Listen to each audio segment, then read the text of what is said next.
O Diyos, dakila ka, higit sa lahat, magpakailanman. Magpupuri sa'yo, walang humpay, walang hinto, ang lahat ng tao sa mundo. Sama-samang aawit sa'yo, sisigaw.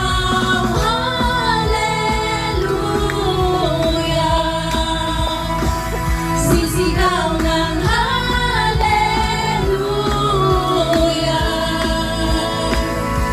Buong lakas na taglay ko, sa kaluwalhatian mo, sisigaw ng hallelujah.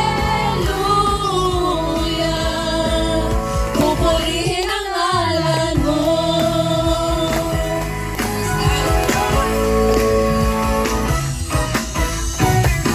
O Diyos, dakila ka, higit sa lahat, magpakailanman. Magpupuri sa'yo, walang humpay, walang hinto, ang lahat ng tao sa mundo. Sama-samang aawit sa'yo, sisigaw.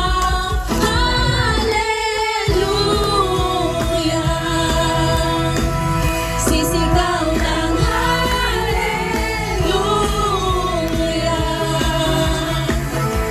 Buong lakas na taglay ko, sa kaluwalhatian mo, sisigaw ng hallelujah. Pupurihin ang ngalan mo. Praise the Lord! Ang pag-iingat ng Panginoon ay laging nasa atin, sapagkat sa isang linggo, ang dami pong dumaang pagsubok, bagyo, sa Pilipinas hanggang dito.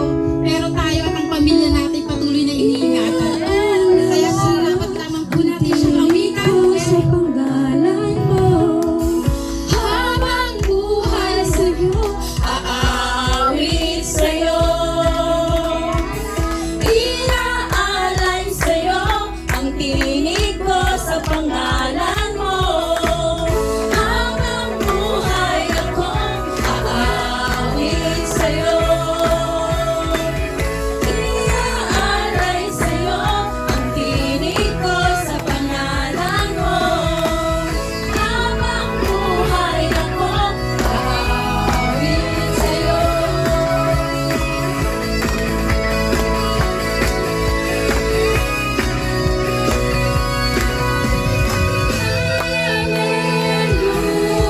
Hallelujah.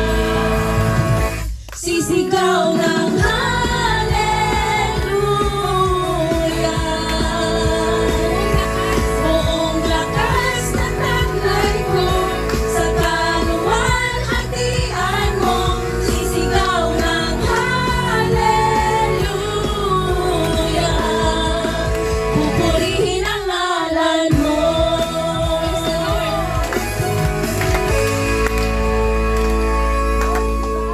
Glory to God. Minsan pa po tayong umawit sapagkat hindi lang sa awit na susukat ang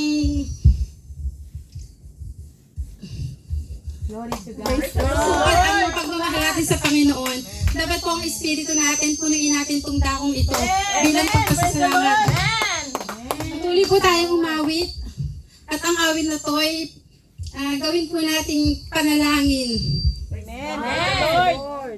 Praise the Lord. At sa pangbungad na panalangin, tayo pangunaan.